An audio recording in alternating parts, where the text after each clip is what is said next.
오늘 설교 시작하면서 여러분에게 OX 퀴즈를 하나 내겠습니다. 한번 잘 듣고 마음으로 한번 생각해 보시면 되겠습니다. 예수님의 탄생을 축하하고 경배하기 위해서 멀리 동방에서 온 그 박사들의 수는 모두 세 사람이었다. 여러분 O라고 생각하십니까? 아니면 X라고 생각하십니까? 동방 박사는 세 사람이었을까요? 세 사람이 아니었을까요? O라고 생각하시는 분 계세요? 한번 손 들어볼까요? 네. 동방 박사는 세 사람이다. 아니다. 뭔가 있다. 세 사람은 아닌 것 같다. 그럼 저희가 찬송가에 보면은 116장 보면 동방 박사 세 사람 이렇게 찬송이 나오고요. 저희가 아까 불렀던 123장에도 동방 박사 세 사람 이렇게 이야기합니다. 왜 세 사람이라고 했을까요? 동방 박사가. 왜 세 사람일까요, 여러분? 대부분의 사람들이 동방 박사가 가지고 왔던 그 선물, 예물이 세 가지였기 때문에 아마도 한 사람이 하나씩 가지고 왔기 때문에 동방 박사는 세 사람이었을 것이다 라고 많이 이야기합니다. 근데 교회 역사적으로 볼 때에 동방 교회의 전통에서는 이 동방 박사의 수를 12명이라고 이야기하고 있습니다. 그리고 서방 교회 전통에서는 저희가 방금 말씀드린 것처럼 그 예물의 숫자에 근거해서 세 사람이 아니었을까라고 이야기하고 있습니다. 결론은 정확히 알 수 없다입니다. 세 사람이 왔는지 또 그 이상이 왔는지 정확하게 알 수 없지만 참 신기하게도 아주 멀리 그 동방에서 예수님의 탄생을 축하하고 경배하기 위해서 일정의 숫자가 왔다라는 것은 분명한 것 같습니다. 오늘 설교의 주제는 동방 박사가 몇 명이었는가가 아닙니다. How many가 아니라 그들이 어떻게 예수께 올 수 있었는가, How to get there입니다. 어떻게 동방 박사가 예수님께 올 수 있었을까? 동방 박사들이 예수님께로 오는 길은 순탄하지 않았을 것입니다. 오늘 우리가 함께 읽은 본문을 살펴보면 동방 박사들이 예수님을 만나기까지 그 여정 가운데 크게 세 번의 놀라운 그 어떤 사실을 겪게 됩니다. 이 놀라움은 하나님께서 그의 택하신 자들을 구원에 이르게 하실 때에 성도들이 경험하는 놀라움과도 아주 비슷합니다. 오늘 설교를 통해서 동방 박사들이 예수님을 만나러 가는 그 길에서 경험했던 그 세 가지의 큰 놀라움을 생각해 보면서 우리의 신앙의 여정을 한번 되돌아보고 또 우리의 구원을 위해서 이 땅에 오신 예수 그리스도를 깊이 묵상할 수 있는 시간이 되었으면 좋겠습니다. 먼저 동방 박사들은 누구였을까요? 성경을 연구하는 많은 학자들이 이 동방의 박사들은 아마도 페르시아나 바벨론 땅에 거주하던 이방신을 섬기던 사람들이었다. 특별히 하늘에 있는 그 별들을 연구하는 점성술의 대가들이었을 것이다 라고 말합니다. 예루살렘에서부터 그 거리가 약 900마일 떨어져 있는 곳이었습니다. 경건한 구약의 유대인들도 아니었고 이방신을 섬겼던 별자리 연구자들이 어떻게 아기 예수를 향하여 올 수 있었을까? 그 어떤 연관성이 없고 동방 박사와 아기 예수 사이에 어떤 연결고리가 있어 보이지 않습니다. 그런데 어떻게 동방 박사는 예수 그리스도를 만나기 위해서 왔을까? 우리가 성경의 역사를 잘 알고 있듯이 유다가 망하고 많은 사람들이 바벨론으로 포로 잡혀갔습니다. 70년이 지나서 그 포로 중에 일부가 예루살렘으로 귀환하였지만 많은 수의 유대인들이 여전히 바벨론 그 땅에 남아 있었습니다. 동방 박사가 살던 그 당시 그 땅에도 흩어져 있던 많은 유대인들에 의해서 장차 오실 메시아에 대한 말씀이 동방 박사들에게 들려졌을 수도 있습니다. 그러나 더 중요한 것은 동방 박사의 그 발걸음을 아기 예수께로 향하게 했던 그 결정적인 이유가 따로 있었습니다. 그것은 다름 아니라 별이었습니다. 여기에서 동방 박사들의 첫 번째 놀라움을 보게 됩니다. 동방 박사들이 바라보았던 그 별은 여러분 어떤 별이었을까요? 우리 아까 123장 찬송가 부를 때 2절 어떤 가사가 있었습니까? 네, 기억 안 나세요? 이상한 별이 나타났는데 그 별이 이상한 빛을 비추었다고 찬송가 가사에 나와 있습니다. 여러 주석들을 살펴보니까 그 당시 천문학적으로 아주 특별한 별이 출현하였을 것이다. 그 별이 초신성이다. 여러 가지 별이다라는 말들도 있습니다. 또 어떤 책에는 그 별이 하늘에 떠 있는 진짜 별이 아니라 별빛으로 찾아온 천사였을 것이다 라고 이야기하는 주석도 있습니다. 그 별이 정말 어떤 별이었을까라고 하는 사실은 우리가 정확하게 알 수 없지만 동방 박사들은 그 별을 보았고 그래서 그 놀라움에 그 별을 따라가게 되었습니다.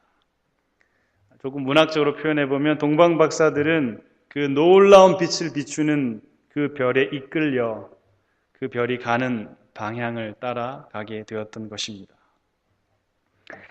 동방 박사들은 별을 연구하는 전문가들이었기 때문에 그들이 보았던 그 별은 그들에게 아주 특별한 빛으로 보였을 것이고 그 별은 그 유대 땅, 바벨론 그 땅에서 볼 때의 서쪽이었던 유대인의 땅에서 왕이 태어날 것이다 라고 하는 예언적인 별빛으로 해석을 하고 그 별을 따라서 약 900마일이 되는 그 길을 걸어갔던 것입니다. 아마도 2달가량 걸렸을 그 장거리 여행을 동방 박사는 그 별빛을 따라 갔던 것입니다. 마치 자동차에 있는 GPS처럼 그 별빛은 동방 박사가 찾아가야 할 유대인의 왕, 아기 예수가 있는 곳으로 동방 박사를 인도했습니다. 그리고 그들은 어렴풋했지만 왕이 태어나신 것을 축하하기 위해서 당시 외교 사절단이 준비하였던 나라를 오고 갈 때 주고받았던 선물인 황금과 유향과 몰약을 준비해서 그 길을 떠났던 것입니다. 그러나 동방 박사들은 그 별을 따라 바로 베들레헴으로 간 것이 아니었습니다. 어디로 가게 되었습니까? 예루살렘입니다. 유대인의 왕궁이 있었던 예루살렘으로 갔습니다. 왜 그렇게 했겠습니까?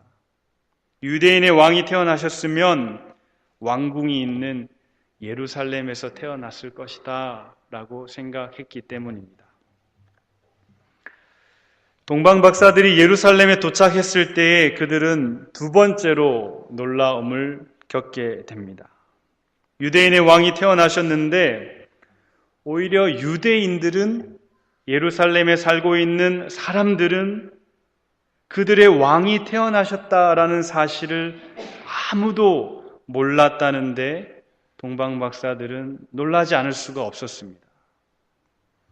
예루살렘의 왕궁에 있던 사람은 당시 헤롯 대왕이었는데 동방 박사들이 와서 말하기를 태어난 왕을 경배하기 위해서 왔다는 그 말에 헤롯 왕이 깜짝 놀라고 있습니다. 뿐만 아니라 예루살렘에 살고 있던 모든 사람들이 그 말에 놀라서 그 동네에 큰 소동이 났습니다. 동방 박사들은 그 먼 길을 걸어오면서 무엇을 생각했을까요? 무엇을 기대했을까요? 예루살렘에 가면 완전히 잔치 분위기일 것이다. 그들의 왕이 이렇게 태어났으니 그들의 왕이 태어났다라고 하는 사실이 하늘의 별빛 또한 비춰 주었기 때문에 유대 땅에는 큰 잔치가 있었을 것이다 라는 생각을 가지고 그 먼 길을 왔지만 이게 웬일입니까? 너무나도 조용합니다. 조용할 뿐만 아니라 유대인의 왕이 오셨다는 그 사실조차도 아무도 모르고 있었습니다.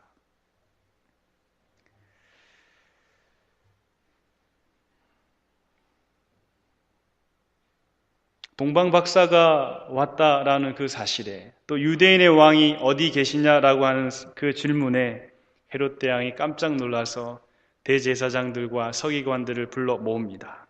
그래서 그리스도가 어디서 나겠느냐라고 물어봅니다. 그런데 놀랍게도 그 사람들은 정확하게 대답합니다. 유대 베들레헴입니다. 선지자가 이미 기록하였습니다. 미가라고 하는 선지자가 유대 땅 베들레헴에서 다스리는 자가 나와서 이스라엘의 목자가 될 것을 예언하였습니다. 라고 말해 주었습니다. 베들레헴은 예루살렘에서부터 불과 6마일밖에 떨어지지 않는 아주 가까운 거리였습니다.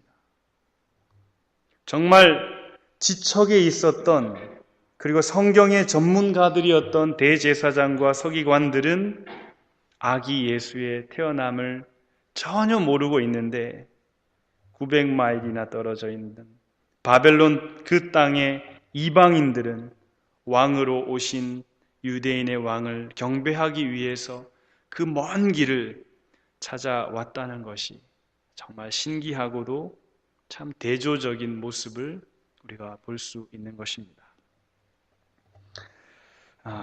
동방 박사들은 예루살렘에 있던 대제사장과 서기관의 도움으로 아기 예수가 태어날 곳이 베들레헴이라는 곳이다라는 것을 알게 되었습니다. 그리고 왕궁을 나오던 그날에 사라졌던 그 별이 다시 나타났습니다. 바벨론에서부터 예루살렘까지 그들을 인도했던 그 별이 다시 나타나서 동방 박사들이 잃어버렸던 그 길, 베들레헴으로 가는 그 길을 인도하기 시작합니다. 그리고 그 별은 정확하게 아기 예수가 태어난 곳, 베들레헴에 있는 어느 한 마구간에 머물러 서게 되었습니다. 별이 처음부터 마지막까지 인도자가 되었습니다. 정확하게 인도했고 동방 박사는 그 별을 보고 가장 기뻐했다고 성경이 기록하고 있습니다. 동방 박사들이 베들레헴에 계신 아기 예수가 누워 있는 그곳에 도착했을 때에 세 번째로 그들 놀라지 않을 수가 없었습니다. 동방 박사들은 베들레헴 아기 예수 계신 곳에서 무엇을 보았습니까? 왕궁의 아름다운 모습을 보았습니까? 아니면 아기 예수가 태어난 것을 축하하기 위해서 고관 대작들이 모여 있는 화려한 연회장을 보았습니까? 동방 박사의 눈에 보였던 것은 정말 초라하게 보이는 마구간, 그리고 그 한가운데 구유에 누워 계시는 아기 예수를 보았습니다. 그 코에서는 아마 마구간에 그 짐승들로부터 나는 냄새가 났을 것이고 오랜 여행에 지쳐있는 요셉이 있었을 것이고 이제 출산하여 자기 몸을 추스려야 하는 마리아가 보였을 것입니다. 그 어느 한 장면에서도 왕의 태어남과 왕의 품격과 왕의 그 느낌을 가질 수 없는 곳이었습니다. 동방 박사들의 마음속에 정말 내가 잘 왔는가? 저 아기가 진짜 유대인의 왕인가? 라는 그 의심의 질문이 생기지 않았겠습니까? 별빛을 보고 2달에 가까운 그 긴 여정을 걸어왔는데 내 눈에 지금 보이는 것은 참 초라하기 그지없는 마구간에 누워있는 한 아기였습니다. 그런데 여러분 11절 말씀해 보십시오. 11절 말씀에 집에 들어가 아기와 그 모친 마리아에 함께 있는 것을 보고 엎드려 아기께 경배하고 보배합을 열어 황금과 유향과 몰약을 예물로 드렸다라고 말씀합니다.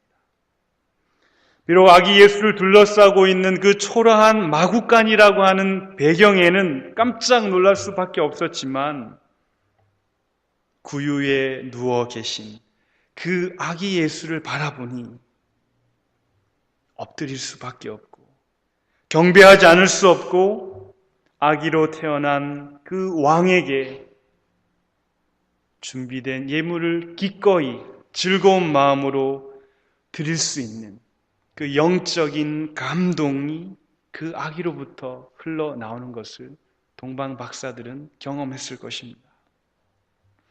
아기 예수를 보자 주위에 있던 모든 배경들이 눈에 들어오지 않고 오직 예수 그리스도 그분으로부터 흘러나오는 하나님의 영광과 독생자의 위엄이 동방 박사들의 그 마음을 사로잡았을 것입니다.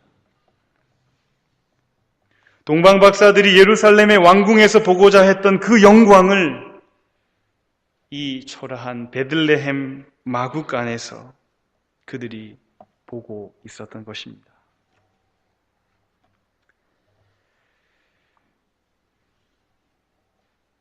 저의 개인적인 이야기를 하나 하면 제가 대학 입학을 위해서 수능 시험을 보고 이제 정말 가고 싶었던 신학교 그 입학을 위해서 원서를 들고 경상도 마산에서 버스를 타고 서울로 올라갔습니다. 전철을 타고 또 시내버스를 타고 힘들게 신학교에 도착했는데 순간 제 마음에 드는 생각이 무엇인지 아십니까? 내가 잘못 왔나? 내가 기대한 학교는 이런 것이 아닌데 라는 생각이 들었습니다. 너무 큰 실망감이 찾아왔습니다. 왜냐하면 신학교이지만 명색이 대학교인데 그 학교가 제가 졸업한 고등학교보다 작았습니다. 교수님들이 강의하시는 건물 딱 한 동이 있고 남자 여자 허름한 기숙사가 하나씩 있었습니다. 그리고 이제 막 건물을 새로 짓고 있는 한 동에 또 다른 강의동이 하나 있었습니다.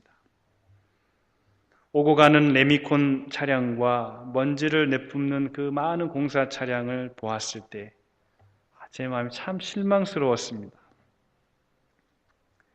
공부를 못해서 신학교를 가는 것이 아니라 그래도 내가 가진 성적표를 가지고 그래도 괜찮은 대학에 갈 수 있다는 생각을 했는데 이렇게 초라하게 보이는 학교에 가기 위해서 내가 그동안 이렇게 공부했는가라는 생각이 들었습니다. 손에 원서를 들고 있었지만 이 원서를 정말 내야 할까? 내가 후회하지 않을까? 그런 생각이 참 복잡한 생각이 들었습니다. 그게 제가 졸업한 신학교에 대한 첫 인상이었습니다. 마치 동방 박사가 베들레헴 그 마구간에 도착했을 때의 그 느낌이 아니었을까? 설교를 준비하는데 이런 생각이 들었습니다. 그런데 그 학교에 입학해서 신학을 공부하는데 그 신학교가 가지고 있는 그 신학이 너무 좋았습니다. 개혁주의 신학과 그 신학이 꿈꾸는 비전이 내게 너무나도 감동이 되었습니다. 그래서 그 학교가 지금은 많이 좋아졌지만 제가 다닐 때는 그렇게 볼품이 없었지만 외적으로 또 건물로 또 규모로 볼 때 참 볼품이 없었지만 그 학교가 품고 있는 하나님의 말씀과 건전한 신학과 하나님을 향한 비전이 너무나도 저에게 도전이 되었습니다. 마치 동방 박사가 그 볼품없는 마구간에서 하나님의 아들, 독생자, 아기 예수의 영광을 바라보고 경배했던 것처럼 보이는 외적인 환경은 참 볼품 없었지만 그 속에 담겨져 있는 생명을 동방 박사는 그 베들레헴 한 마구간에서 보았던 것입니다. 사랑하는 성도 여러분, 동방 박사들이 아기 예수께 오는 그 과정에서 경험했던 몇 가지의 그 놀라움을 아마 여러분들도 다 경험하셨을 것입니다. 왜냐하면 동방 박사들이 아기 예수께로 오는 그 과정을 자세히 살펴보면 우리의 신앙의 여정과 너무나도 비슷하기 때문입니다. 수많은 별 중에 유독 빛났던 그 별, 유대인의 왕이 태어나셨다라고 하는 그 예언의 별을 보았을 때에 동방 박사가 그 별을 따라 예루살렘으로 발걸음을 옮겼듯이 우리가 생명의 복음의 말씀을 들었을 때에 내가 정말로 예수 그리스도를 만나봐야겠다. 내가 교회 가서 내 인생의 문제와 영혼의 문제를 해결해야겠다고 생각하고 교회로 발걸음을 내딛던 그 순간들이 여러분에게 있었을 것입니다. 900마일이라고 하는 그 긴 여정을 걸어야 했던 동방 박사들처럼 교회에 가고 싶다, 교회에 계신 예수님을 만나보고 싶다라고 하는 생각은 들었지만 교회의 문을 노크하고 교회에 이 예배당에 들어오기까지 얼마나 긴 고민과 방황의 시간들이 있었습니까? 그런데 동방 박사가 예루살렘에 도착해서 보았던 것은 그 예루살렘 사람들이 가지고 있는 예수 그리스도에 대한 무지였습니다. 메시아가 있을 것이라고 믿고 교회에 왔는데 정작 교회 안에 있는 사람들은 태어나신 메시아, 이 땅에 오신 메시아의 소식을 전혀 모르고 있는 모습. 왜 교회 안에는 내가 만나고 싶은 예수가 없을까? 동방 박사가 예루살렘에서 실망했던 그 실망감이 우리의 신앙의 여정 속에 있지 않았습니까? 그래도 교회 가면 예수님이 계시겠지. 그런데 왜 교회가 이 모양인가? 교회의 모습에 참 충격을 받습니다. 교회 안에 있는 사람들에게 충격을 받고 교회를 이끌어가는 목회자와 장로와 집사와 권사에게 상처를 받는 일이 많습니다. 그래서 순간 갈 길을 잃은 양처럼 방황할 때가 있습니다. 그럼에도 불구하고 그 예루살렘에서는 메시아가 어디에서 태어날 것이다 라고 하는 것을 알고 있는 그 예언의 말씀을 가지고 있는 사람들이 있었기 때문에 그 말씀을 듣고 동방 박사들이 베들레헴으로 갈 수 있었던 것처럼 우리도 비록 온전하지 못한 교회이지만 그 교회를 통해서 선포되는 하나님의 말씀을 듣고 별과 같이 우리를 예수께로 인도해 주시는 성령의 도움을 받아 예수를 만나 그를 경배하고 그를 믿음으로 영접하는 그 감격의 순간을 예수를 만나서 자신의 가장 소중했던 황금과 유향과 모략을 선물로 드렸던 동방 박사들처럼 그 과정 속에 많은 어려움이 있었고 방황의 시간들도 있고 실망하는 순간들도 있었지만 끝내 하나님의 말씀과 성령의 인도하심으로 그리스도를 만나는 그 순간, 그 믿음의 감격의 순간을 저와 여러분이 다 경험했으리라 믿습니다. 동방 박사가 걸었던 그 여정이 저와 여러분을 포함해서 성도들이 걷는 신앙의 여정인 것입니다. 동방 박사는 아주 먼 길을 걸어왔습니다. 그러나 그 먼 길에서 길을 잃어버리지 않았던 것은 별이 그들을 인도해 주었고 또한 그리스도를 만나기 전까지 잠시의 혼란도 있었지만 끝내 예수를 만나 자기가 드릴 수 있는 최상의 것을 드렸던 것처럼 우리도 우리의 신앙의 여정 속에 하나님께서 우리를 지켜주시고 끝내 예수 그리스도와의 그 감격적인 만남을 인도하신다라는 것입니다. 하나님께서는 정말 예수님을 만날 것 같지 않는 그 동방박사를 아기 예수께로 인도하시는 은혜를 베풀어 주셨습니다. 거리에 상관없이 그가 어디에 있든지 어떤 형편과 어떤 상황에 있든지 하나님은 택하신 성도라면 별빛을 통해서 때로는 하나님의 말씀을 가르치는 사람들을 통해서 예수 그리스도께로 인도하신다라는 것입니다. 말씀을 정리하겠습니다. 예수님의 그 탄생 소식을 동일하게 들었던 동방박사와 헤롯 왕, 그 동일한 소식 앞에 이 두 사람은 참 다르게 반응했습니다. 헤롯 왕은 어떻게 반응했습니까?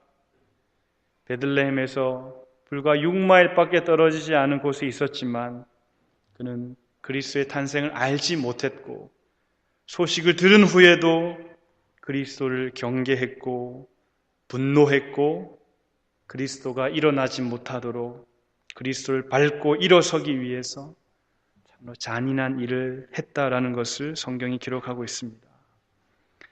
그러나 동방박사는 이방인이었습니다. 아주 멀리 있었습니다. 그러나 아기 예수의 탄생을 경배하기 위해서 기쁨으로 달려왔던 것입니다. 사랑하는 성도 여러분, 오늘은 성탄을 기뻐하는 성탄주일입니다. 아기 예수의 탄생의 소식이 우리의 마음속에 어떻게 들려지십니까? 동방박사들처럼 기쁨으로 예물을 준비하여 맞이하고 싶은 그 소망의 마음이 있습니까? 아니면 내 마음에 전혀 들림이 없는 메아리로만 그리스도의 탄생의 소식이 들려지고 있습니까? 소망하기는 동방박사들을 아기 예수께로 인도하신 그 하나님의 은혜가 이 성탄의 계절에 저와